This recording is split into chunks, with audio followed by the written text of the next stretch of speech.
Hello everyone, আজ একটা নতুন কাজ নিয়ে হাজির হয়ে গেছি। বলবো কি কাজ? না থাক, তোমরা শেষ পর্যন্ত ভিডিওটা দেখতে থাকো। প্রথমে বেসটা করে নিলাম, দেন লাল রং দিয়ে ভরিয়ে দিলাম। প্রথমে ভেবেছিলাম পুরোটাই লাল করব, কিন্তু পরে ভাবলাম কালার কম্বিনেশানেই থাক।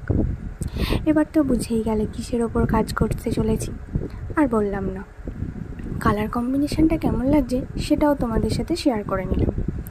এই সিঁদুর কৌটোটা বেশ পুরনো, অনেক দিন ধরেই বাড়িতে আছে, তাই ভাবলাম যে এনাকেও একটু নতুন রূপ দেওয়া যাক। আর যেই ভাবা সেই কাজ শুরু।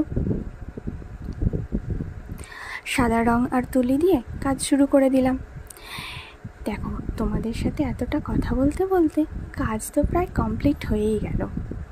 তো তোমরাই দেখে বলো কেমন লাগছে, আর লাইক শেয়ার কমেন্ট করতে ভুলো না কিন্তু।